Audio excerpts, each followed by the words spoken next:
11월 2일 수요일 KBC 뉴스와이드 시작합니다. 이태원 참사 당일 사건 발생 약 4시간 전부터 압사 우려를 알린 시민들의 112 신고 녹취록이 공개가 됐습니다. 이 녹취록을 보니까요, 이번 참사도 막을 수 있는 인재였다는데 의심의 여지가 없어 보이는데요. 오늘은 송창현 광주대 방재안전학과 교수 그리고 김대현 위민연구원장과 함께 자세한 얘기 나눠보겠습니다. 안녕하십니까? 안녕하십니까? 네, 어제 마치 입이라도 맞춘 듯 이상민 행안부 장관, 윤익은 경찰청장, 그리고 용산구청장, 서울시장은 눈물까지 흘렸습니다. 이렇게 사과 행렬에 나섰죠.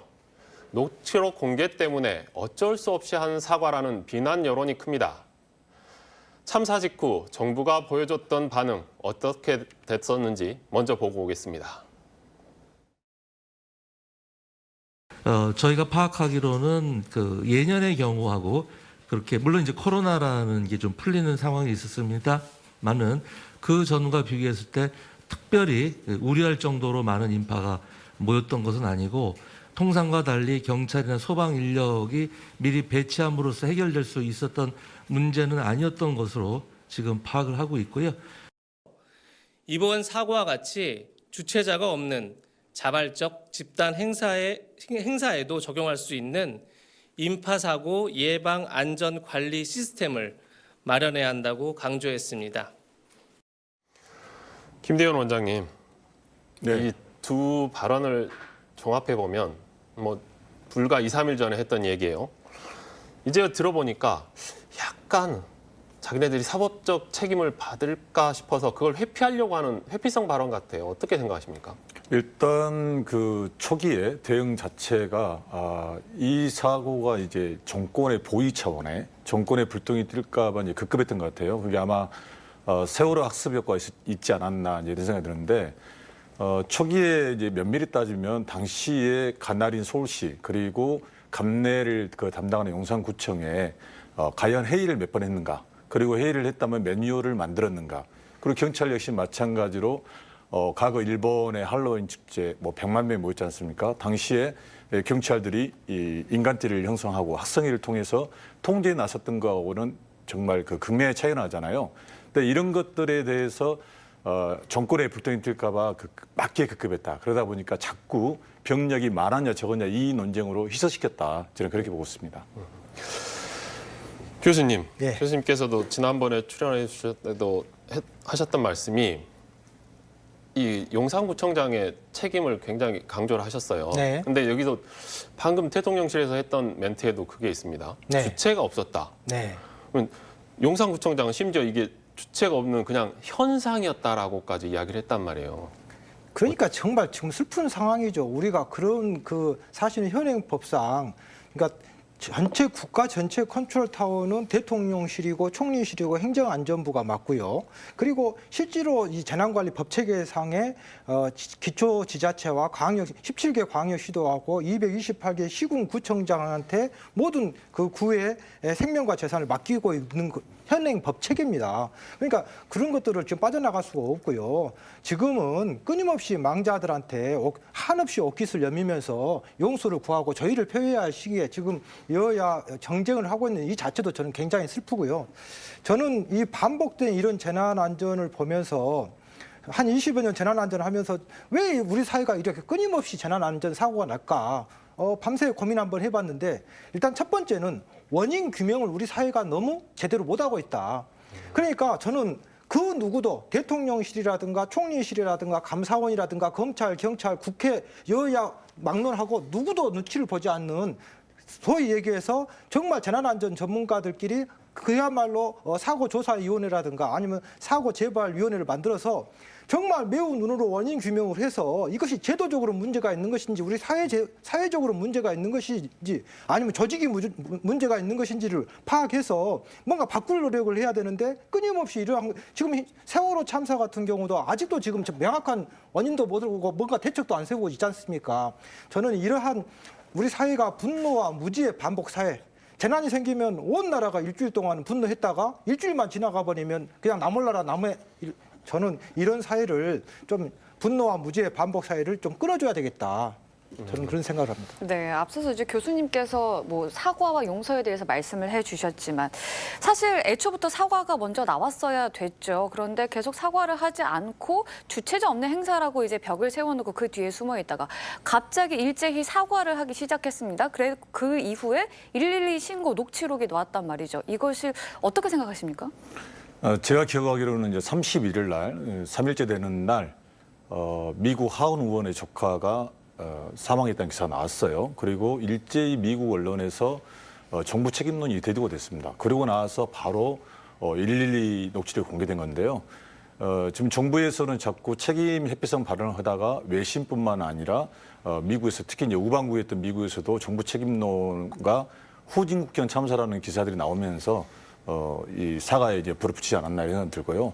방금 교수님이 말씀하신 것처럼 원인 규명이 되지 않기 때문에 반복된 사고가 일어난다. 이거는 세월호 참사 때 국가개조론, 그러니까 재난 상황에 대해서 재난 안전 상황에 대해서 계획을 해야겠다 해가지고 그때 나왔던 게 국가개조론이었거든요. 근데 그 이후에 달라진 게 없었다.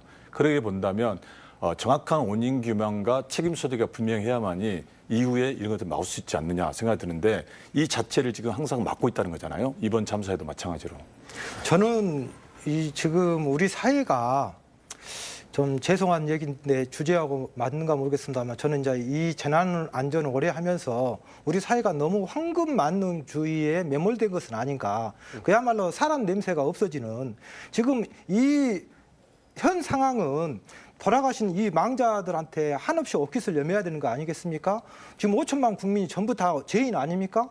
그런데 정쟁을 하고 있고 누가 지금 뭐 얘기 들어보면은 놀러 가서 뭐 사고 났다 이런 얘기를 하는 것은 인간으로서 어떤 휴머니즘의 인간 본성에 대해서 기본적인 어떤 자질에 대해서 우리 사회가 정말 처음부터 뭔가 어릴 때부터 교육부터 잘못된 거 아닌가. 네. 저는 그런 얘기를 하신 분들한테 갑자기 그 안도현 씨가 쓴 19절이 하나 있지 않습니까? 연탄재 함부로 발로 차지 마라. 너는 누구에게 한 번이라도 뜨거운 사람이었느냐 이런 19절 있지 않습니까? 네. 우리가 좀 그런 지금 이 상황은요. 내가 저 사람이라면 내가 저 사람의 저분들의 부모라면 이런 심정으로 이 지금 참사를 바라봐야 된다고 생각합니다.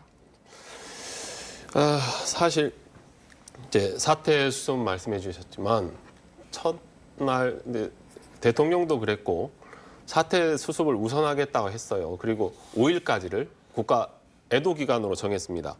그리고 정쟁하지 말자 했는데 지금에 와서 보면 이 사태 수습이라는 것이 드러났던 문제를 감추려고 했던 것이 아닌가라는 의구심이 들어요, 솔직히. 그 부분은 어떻게 생각하십니까? 그러니까 이제 추모는 하되 진상규명이 같이 이루어져야 하는데 이번에는 추모만 하자고 이제 강력하게 이제 제재를 가했지 않습니까? 그리고 또 집권 여당뿐만 아니라 소위 말해서 이제 뭐 정부 대통령실 강제까지 나섰고 특히 이제 여기에 중심이 됐던 게 한덕수 총리 아닙니까? 내각과 정부 여당이 모두 나서가지고 추모 분위기에 끼어들지 말라는 식으로 그 브레이크 가이드라인을 쳤거든요. 네, 방금 그 말씀하신 것처럼 그러다 보니까 이게 마치 그 책임규명을 소재를 분명히 하기 했을 경우에 정쟁이라든가 죄를 짓는 것처럼 사람들이 움츠러들었단 말이에요. 근데 저는 책임 소재를 분명히 한다는 걸 뭐냐면 기억의 저장 그리고 공유거든요. 그러니까 이게 저장되고 공유돼야만이 이후에 참사를 막을 수 있는데 항상 휴머니즘은 나가죠. 뭐 이럴 수밖에 없는 상황이었고 어쩔 수 없는 상황이었고 안타깝지만 이렇게 흘러가지 않습니까? 그래서 기억이 저장되고 공유되지 않기 때문에 같은 참사가 반복된다. 그래서 방금 말씀하신 것처럼 정부라든가 청와대라든가 여당 내에서는 이게 정권의 불똥이 될까 봐 그리고 책임 소재가 드러났을 경우에 과거 박근혜 전 대통령의 세월호까지 연상을 시키면서 조심했지 않습니까? 그래서 이게 이제 서서히 드러나고 있다. 그래서 앞으로도 이 문제는 진상규명이 이루어지면서 책임의 소재가 더 분명하고 넓어질 거다. 이렇게 보여졌습니다. 이제 말씀하셨던 그 네. 재난 네. 재난 안전의 책임자가 누구냐라는 부분에 있어서 가장 일차적인 책임자는 기초자치단체장이 맞는 거죠. 네. 그러니까 지금 현행 법이 우리나라 법뿐만이 아니라 일본이나 미국이나 영국이나 모든 나라의 글로벌 스탠다드가 기초지자체장, 현장 지휘관한테 모든 책임과 권한을 주고 있습니다. 1592년도에 임진왜란이 일어났을 때 당시 왕인 선조가 하는 것이 아니라 울돌목 현장에 있는 현장 지휘관인 이순신 장군에 의해서 대응된 거지 않습니까? 광주광역시에 재난이 생기면 강기정 시장과 5개 구청장이 현장의 특성을 알고 현장의 정확한 문제점들을 파악해가지고 평상시 때 예찰하고 대비하고 실제 재난이 생기면 대응할 수 있는 현장 지휘관한테 모든 책임과 권한을 주고 있는 거예요. 이번에 저는 또 왜 제가 화가 나냐면 얼마든지 징후가 있었잖아요. 또 보고도 있었고 했었잖아요. 그러면 저희들이 재난안전을 대학에서 강의할 때 항상 하는 얘기가 있어요. 청설해라. 쌀인문 밖에 한방 눈이 내리는 소리도 듣는다는 자세로 안방에서 우리가 글을 읽으면서도 그런 얘기를 들어줘야 되잖아요. 소위 어떤 신고가 들어오면 그것이 헛기침이어도 태풍처럼 들어야 되는 것이 재난안전의 기본 ABC예요. 그런데 지금 이런 것들을 제대로 못했잖아요. 이런 것에 대해서 정말 재난에서 기본이 뭐냐면 30분 후에 1시간 후는 별 의미가 없습니다. 왜? 재난이 생겼을 때 초기 대응이 그만큼 중요한 거예요. 그러면 초기 대응의 역량은 어떻게 하느냐? 평상시 때 교육하고 훈련하고 반복 훈련을 해야 되거든요. 그러면 저는 개인적으로 다시 한번 지금 17개 광역시도 228개 시군구청장들한테 한번 물어보고 싶어요. 얼마만큼 준비되어 있느냐? 얼마만큼 교육받았고 얼마만큼 훈련되어 있고 이런 재난이 한번 생겨봐라. 내가 제대로 대응 한번 보여주고 싶다. 자신 있는 지자체장이 있냐 이 말이죠. 네, 사실 관계자들이나 정부 여당에서는 법적 책임에 대해서 얘기를 많이 하는데 오늘 고민정 의원이 한 언론사 인터뷰에서 이런 얘기를 했습니다. 성수대교 사건 때를 언급을 하면서 우리는 정치적 책임자에 대해서 좀 묻고 있는 것이다. 그때는 시장도 국무총리도 다 경질이 됐었는데 누가 책임을 질 것이냐 이런 식의 발언을 했습니다. 그러면서 이제 이상민 행안부 장관이나 윤희근 경찰청장의 책임론과 경질설이 나오고 있는데요. 어떻게 해야 한다고 생각을 하십니까? 저는 일단 기본적으로 내각이 총사퇴해야 한다 이렇게 보고 있거든요. 왜냐하면 2003년도에 노무현 정부 당시에 대학생 시위를 막지 못했다고 해서 김두관 행자부 장관이 경질됐어요. 근데 이 경질이 지금 국민의힘의 전신이 한나라당 의원들이 국회에서 통과를 시켰거든요. 그래서 노무현 대통령이 받아들였는데 대학생 시위를 막지 못했다는 이유로 행자부 장관을 경질을 했었는데 지금 이번 참사 같은 경우는 그에 보면 엄청난 사안이 아니었습니까? 그래서 전 내각이 총사퇴해야 한다. 그렇지 않고 지금 오늘 좀 전에 보니까 용산경찰서장이 대기 발령됐단 말이죠. 그러면 또 이제 경찰들의 아랫선에서 또 책임을 묻고 끝내려는데 지금 최초의 112 신고와 참사 일어나는 시간이 4시간 간격 동안 그동안 경찰들이 그 신고를 받고도 뭐 했냐가 지금 책임 소재지 않습니까? 근데 일선 경찰들은 분명히 그 시간에 적은 인원으로 뛰어다닌 것이 드러났어요. 그러면 지휘계통 내에서 지원 요청을 묵살한 사람들이 누구냐? 그래 따지면은 윗선의 그 판단 미스로 봐야 되지 않습니까? 그러면 또 하나는 근본적인 원인이 뭐냐? 이미 경찰 인력은 정해져 있는데 실질적으로 대통령이 출퇴근 시간에 소요되는 인력이 약 700명이라고 그래요. 이게 용산서 담당입니다. 그리고 간절을 담당한 거는 100일 경비단이에요. 네. 그러면 누군가가 내가 책임질 테니까 경찰병력 좀 빼서 지금 이태원에 투입을 해라. 이런 사람이 없었다는 거예요. 근데 이제 죄송한데 저는 이제 어떤 정치적이고 정무적인 것은 전혀 빼고 방재공학적으로만 얘기한다면 경찰의 어떤 책임이라든가 행정안전부의 책임을 묻기는 조금 방재공학적으로 맞지 않습니다. 왜냐하면 실제로 그런 축제에 대한 컨트롤 타워하고 전술과 전략을 짜고 유관기관인 경찰과 소방의 배치에 모든 책무를 가지고 있는 컨트롤 타워는 용산구청장한테 있는 거거든요. 그러니까 멀리 있는 행정안전부라든가 국회 이런 것보다도 저는 철저하게 17개 광역시도 228개 시군구청장의 현행법에 지금 책무가 있기 때문에 그 책무에 대한 책임을 이번에는 정확하게 물어야 된다고 생각합니다. 계속 강조하시잖아요. 네. 그 단체장의 재난 안전 책임자의 역할. 네. 왜 그렇게 그러면 못하는 걸까요? 그분들 몰라서? 아니, 어제도 제가 며칠 전에도 출연해서 얘기했지 않습니까? 네. 외국 같은 경우는 2010년도에 프랑스의 한 시장, 마라티에 시장이라고 그 시장은 조그마한 홍수에 제대로 대응 못 해가지고 징역형을 받았거든요. 우리나라도 똑같은 법이거든요. 그런데 우리는 무슨 주체가 있니 없니? 그러면 태풍 홍수가 지금 주체가 있습니까? 그런데 우리는 그런 것에 대해서 우리의 생명과 재산을 맡겼잖아요. 그러면 그런 분들이 예방, 대비, 대응, 복구를 제대로 했어야 되고 네. 그런 재난이 생겼을 때 유관기관과 협업체계는 어떻게 하고 중앙정부에는 뭘 요구를 해야 되겠고 또 다른 지자체는 뭘 협조를 받고 이런 무엇을 명령할 수 있고 이런 권한을 갖고 있는데 그런 권한이 있는지도 제대로 모르고 있다는 얘기죠. 네. 감사합니다. 예. 오늘 이야기는 여기까지 듣겠습니다. 고맙습니다.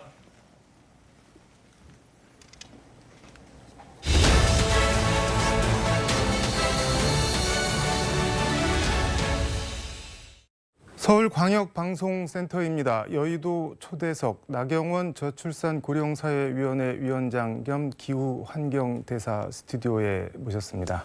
위원장님 어서 오십시오. 안녕하세요. 일단 이태원 참사 얘기부터 좀 하고 가겠습니다. 그 페이스북에 위원님 페이스북 보니까는 21세기 대한민국 서울에서 이런 일이 벌어질 수 있는지 믿기지 않는다 하면서 깊은 애도를 표하셨던데 그 뭐 네티즌들 반응을 보니까는 지금 저출산고령사회위원회 위원장이신데 뭐 길 가다가 젊은이들이 이렇게 죽는 나라에서 애를 어떻게 낳으라는 거냐 뭐 이런 지적이랑 한탄 비슷한 것도 있던데 어떻게 보셨나요? 저도 그 생각했습니다. 사실 네. 참 안전하지 않는 나라에서 아이를 낳을 수 있겠느냐 이런 생각 네. 당연히 했었고요. 사실은 정말 아마 국민들께서도 다 믿기지 않으시고 먹먹하고 또 우리의 아이들이 네. 그럴 수도 있다는 생각에 다들 굉장히 불안하시기도 하고 가슴 아프실 겁니다. 네. 먼저 뭐 정치인으로서 저는 사실은 무한한 책임감 느끼고요. 네. 죄송하고 송구하다는 말씀 드립니다. 네. 한덕수 총리 얘기를 좀 잠깐 하자면 어제 외신 기자 회견을 했는데 정부의 책임의 시작과 끝이 어디냐 이렇게 물으니까는 뭐 답변을 하시면서 뭐 한계가 있다 경찰 대응으로는 그러면서 약간 뭐 농담 비슷하게 하면서 웃는 게 카메라에 잡혀갖고 좀 논란이 됐는데 그거 적절하지 않았죠. 뭐 사실은 이제 언론인하고 간담회를 하다 보니까 네. 좀 분위기를 어떻게 이렇게 좀 유도하셨던 것 같기는 한데 네. 아유, 적절하지 않았죠. 너무 안타깝습니다. 사실은. 사고 4시간 전부터 압사당할 것 같다 뭐 아수라장이다 좀 와서 뭐 어떻게 해주시라라는 전화가 그렇게 많이 갔는데 어떻게 아무것도 안 하고 그냥 이렇게 참사가 그래서 이제 예. 경찰청장이 어제 네. 이 부분에 대해서 밝히고 여기에 대해서 뭐 네. 조사 감사하겠다고 그러지 않았습니까? 네. 그래서 이 부분 철저하게 좀 살펴보아야 될 것 같습니다. 네.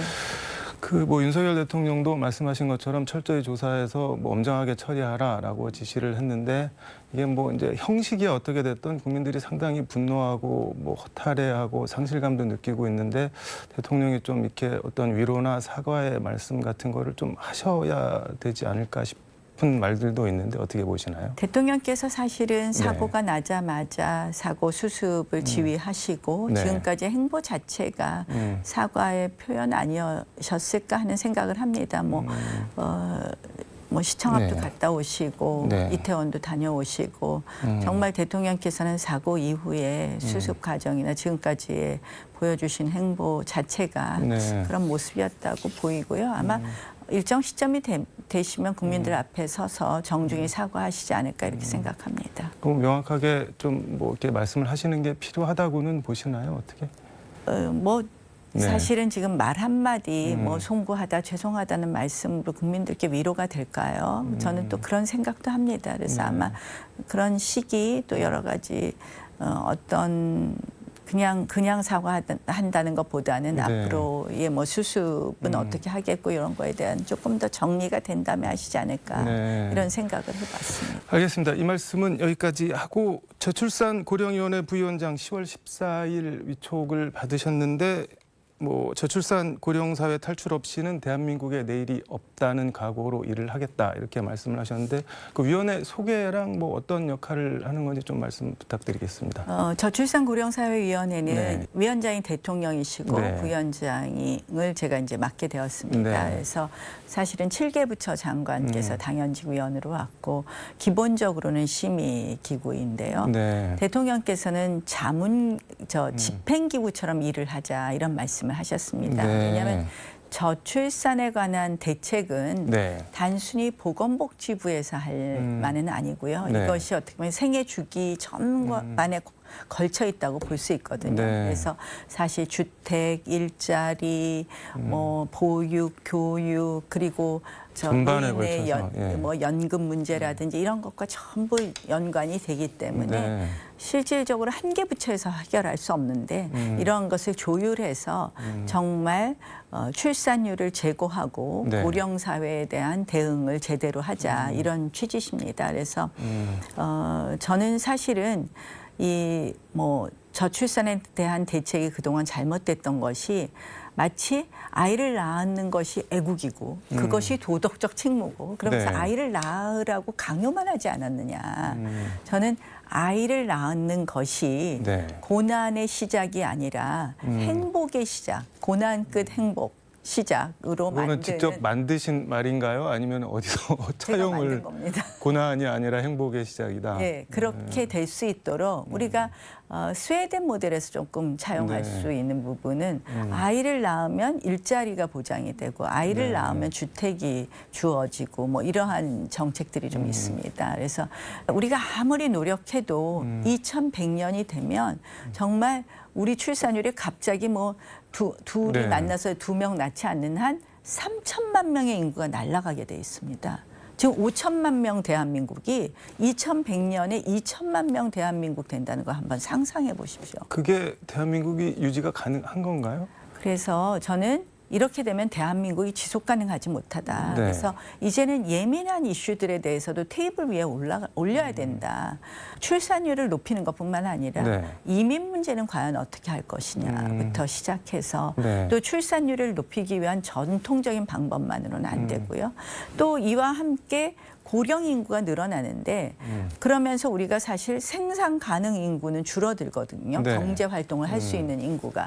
그렇게 되면 고령 인구들이 아직은 이제는 굉장히들 건강하신데 네. 무조건 60세 정년에 일을 그만두라고 하시는 게 맞느냐. 정년 연장 문제는 어떻게 할 것이냐. 이런 네. 여러 가지 좀 다양한 이제는 접근이 필요하다. 네. 그래서 인구 구조에 따른 이제는 미래 전략적 차원에서도 우리가 접근해야 된다. 대한민국이 축소 지향 사회로 갔을 때 그럼 병역 문제는 어떻게 할 거냐부터 정말 많은 문제가 있습니다. 그래서 네. 단순히 출산율을 제고하는 것을 넘는 인구 구조의 변화에 따른 미래 전략을 준비하지 않으면 네. 대한민국 내일을 준비할 수 없다. 그래서 여러 가지 전략이 필요하다. 그거는 전 부처가 네. 함께 아주 남다른 각오로 해야 되고요. 이게 매우 중요한 시기다. 그래서 이게 저 혼자 외치면 안 됩니다. 네. 우리 광주 방송도 네. 신경을 써주시고요. 전 국민이 민관을 넘어서 또 여야를 넘어서 관심을 가져야 될 문제라고 생각을 하고요. 국민의 힘 얘기 좀 잠깐 해보겠습니다. 지금 저출산 고령사회위원장도 하고 기후변화대사도 하고 뭐 대통령 신임이 두터우신 것 같은데 이걸 이제 국민의힘에서는 다음 전당대회가 열리면은 당대표에 출마하지 마시라는 게 대통령 뜻 아니냐 이런 말들이 많이 있습니다. 어떻게 받아들이고 계신가요? 글쎄 뭐 대통령께서 네. 위촉장을 주시면서 그런 말씀을 안 하셔서 저는 네. 요즘은 잘 모르겠고요. 저는 네. 이게 굉장히 중요한 아젠다이잖아요. 지역 저출산 문제나 네, 네. 또 기후 문제나 그래서 주어진 일 지금 좀 열심히 해서 제가 모든 걸 해결하지는 못하겠지만 네. 좀 지역이 다 같이 좀 더 발전해서 청년들이 지역에 머물 수 있는 환경을 네. 만드는 것 이것도 사실은 저출산 문제를 해결하는 데도 중요한 네. 기다 이런 생각을 하고 있습니다. 지금 뭐 말씀을 상당히 조심스럽게 하시는데 그래서 결론적으로 대표 출마 가능성은 뭐 열어 두고 계시는 거죠 일단은. 저는 사실 2002년부터 당에 왔습니다. 네. 당에 오랫동안 있으면서 사실은 여야가 건강하게 발전해야지 대한민국의 국익에 도움이 되고요. 네. 특히 여당이 무너지면 이 사실은 대한민국 국익에 치명적이라고 생각을 합니다. 네. 여당은 어쨌든 책임을 지고 있는 정당이기 때문에 그래서 그런 점에서 우리 당이 잘 될 수 있도록 늘 지켜보고 애정을 갖고 있다 이런 말씀으로 대신하겠습니다. 네, 알겠습니다. 여당이 무너지면이라고 하는데 지금 무너지고 있는 조짐이나 전조 같은 게 혹시 뭐 조금이라도 보이신가요? 어떤가요? 전당대회를 통해서 더 강하고 좀 책임 있는 여당이 되었으면 좋겠는데 네. 전당대회가 또다시 뭐 당의 갈등과 분열로 가지는 않을까 하는 그런 부분은 걱정스럽다는 말씀드리겠습니다. 알겠습니다. 말씀 잘 들었고 마무리 말씀 부탁드리겠습니다. 오늘. 저출산 기후 다 네. 중요한 아젠다입니다. 사실 이 문제는 정부만이 해결할 수 있는 것 아니고요. 네. 민간의 협력이 꼭 필요한 부분이 있습니다. 우리 시청자분들께서 네. 이 우리 대한민국의 이 인구 변화에 따른 네. 미래에 대한 관심 많이 가져주시고 또 그러한 모든 문제들은 사회적 합의가 있어야지 풀어낼 수 있습니다. 이 합의 과정에 또 많은 숙고해 주시고 의견 모아 주셨으면 하는 그런 생각입니다. 알겠습니다. 오늘 말씀 여기까지 듣도록 하겠습니다. 자주 나오셔서 좋은 말씀 좀 부탁드리겠습니다. 네, 불러주셔서 감사합니다. 네, 고맙습니다. 네. 네, 지금까지 서울광역방송센터에서 나경원 저출산 고령사회위원회 위원장과 함께 전해드렸습니다.